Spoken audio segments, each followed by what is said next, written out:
buenas, pues ahora mismo en Negocios Televisión nos tenemos que fijar en el dato que acaba de salir, un dato muy importante por supuesto para la siguiente reunión del Banco Central Europeo. Dato de inflación IPC de la eurozona que, atención, sale más bajo de lo que estaba esperando el mercado. Veníamos de un dato del 2,6%, se esperaba una bajada de una décima hasta el 2,5%. Finalmente el retroceso ha sido superior, es decir, la bajada ha llegado hasta el 2,4%. La inflación está a solo 4 décimas del objetivo del Banco Central Europeo. Un dato de inflación que puede suponer una victoria, pero bueno, ya saben que aquí en Europa estamos con una economía bastante más débil de la que tienen, por ejemplo, en Estados Unidos. De ahí que la inflación esté bajando un poquito más y ya estemos a solo 4 décimas. Recuerden que ayer teníamos el dato de inflación de Alemania y en este caso la inflación se situaba en el 2,2%, es decir, a solo 2 décimas del objetivo del Banco Central Europeo. Si nos fijamos en la subyacente, en la inflación subyacente de la eurozona, también baja más de lo esperado, prácticamente en las mismas magnitudes que en la inflación general. Del 3,1% baja al 2,9%, se esperaba una bajada de una décima, finalmente ha sido un retroceso de concretamente 2 décimas. Estamos también a la espera de conocer el dato de inflación mensual porque de momento no lo tenemos actualizado, es un dato que nos suele indicar a corto plazo cómo se está moviendo la inflación, más que, bueno, el dato anual ya saben que puede tener efectos de base y por eso quizá para ver el corto plazo es mucho más sencillo fijarnos también en la inflación mensual. Bueno, estamos a la espera de ese dato, ya lo tenemos, del 0,6 pasamos al 0,8% de inflación en la zona euro, esto es un dato que puede ser algo más negativo, pasamos de una subida de precios del 0,6 al 0,8, se aumenta esa subida, el ritmo de subida en 2 décimas, con lo cual nos indica que en el corto plazo la inflación se está acelerando ciertamente. También conviene fijarnos en el dato de inflación sin energía y sin alimentos, que ya saben que es el dato que utilizan el resto de países para fijarnos en la inflación subyacente. En la eurozona también lo que hacen para medir este dato es quitar la energía, alimentos, tabaco y alcohol. Bueno, pues si solo quitamos energía y alimentos estaríamos hablando de una inflación en el 3,1%, 2 décimas por debajo del dato que teníamos en el mes de febrero. Por lo tanto, parece que todo indica optimismo respecto al camino de la desinflación, excepto el dato de inflación mensual que parece que registra un pequeño repunte de 2 décimas hasta el 0,8%. Creo que ya tenemos a nuestro siguiente invitado para analizar lo que está ocurriendo con ese dato de inflación. Saludamos ya a Guillermo Santos, socio de iCapital. Guillermo, muy buenas. Hola, ¿qué tal? Muy buenas. Bueno, entiendo que la valoración es positiva, a excepción del dato de la mensual que sube un poco, ¿verdad, Guillermo? Sí, bueno, es más que esperado. Aparte, no olvidemos que movimientos de una décima, que son milimétricos, realmente no cambian mucho el paisaje, ¿no? El mercado esperaba una inflación un poquito superior, pero bueno, también la inflación subyacente que se esperaba era un poquito más baja, se esperaba el 3, ¿no?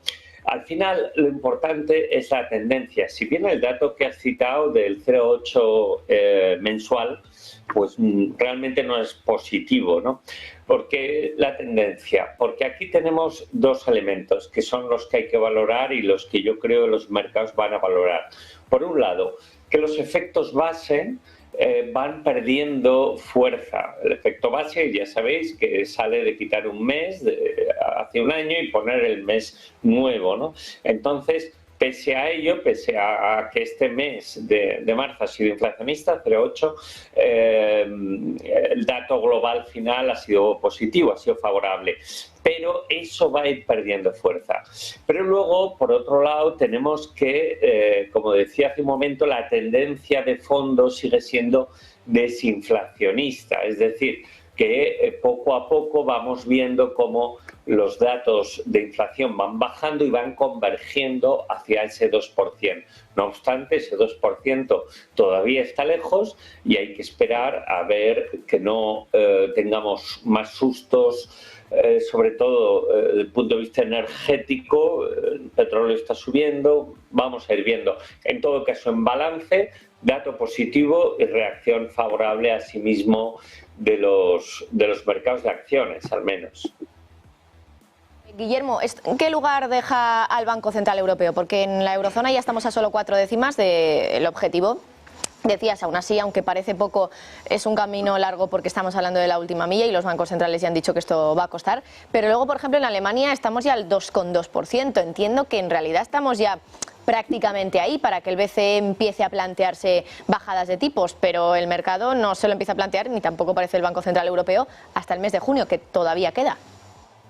Pues sí, todavía queda y vamos a ir viendo lo que pasa en abril, lo que pasa en mayo. En todo caso, ya sabéis, aunque en Estados Unidos es más evidente y lo tienen dentro de su mandato la Reserva Federal, en Europa no lo es tanto. Me refiero a que no solo es el control de la inflación, sino también el impulso del crecimiento. Entonces, que ya digo, en Estados Unidos, por parte de la FED, ambos objetivos son igualmente importantes casi siempre. Pero en España y en Europa, quiero decir, en la eurozona, pues lo principal es el control de la inflación. ¿Qué sucede? Por otro lado, que subyace siempre que el crecimiento es muy relevante y, queramos o no, los bancos centrales tienen una influencia política muy importante. En Europa, tú lo has citado hace un momento, el crecimiento con respecto a Estados Unidos estamos lejos, es mucho más débil. Alemania está bordeando la recesión, de ahí en parte el dato que has citado, ¿no? Bastante alentador, del 2,2, ¿no? De inflación en Alemania, 3 décimas por debajo del mes anterior y más cerca todavía del objetivo del 2. Conforme nos acercamos al objetivo del 2 y teniendo en cuenta la debilidad de la economía europea, aunque el mercado de trabajo sí que está ayudando y estamos en mínimos de desempleo en la eurozona de la serie histórica, pero juntando todo es probable que el Banco Central Europeo se vea abocado a bajar tipos de interés, teniendo en cuenta ese crecimiento tan débil, esa recesión que se roza milimétricamente también en Alemania, principal país de la eurozona, y ese camino cada vez más cercano de la meta del 2% en cuanto a la inflación general.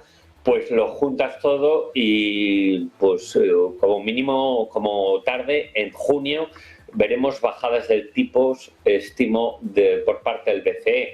No hay que descartar ni siquiera que puedan ser antes.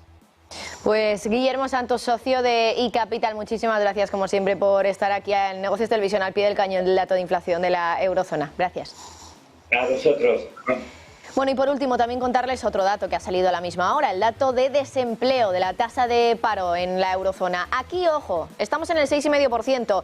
El dato anterior era en el 6,4%, pero se ha revisado al alza en una décima, hasta el 6,5%. Por lo tanto, se puede decir que se ha mantenido la tasa de paro igual, pero eso sí, contando con que el dato anterior se revisa en una décima. Por lo tanto, sube el paro en una décima en Europa, hasta el 6,5%. Sigue estando, ya lo saben, en un entorno de mínimos históricos para la eurozona. Con esto hacemos una pausa y enseguida volvemos con Ruta.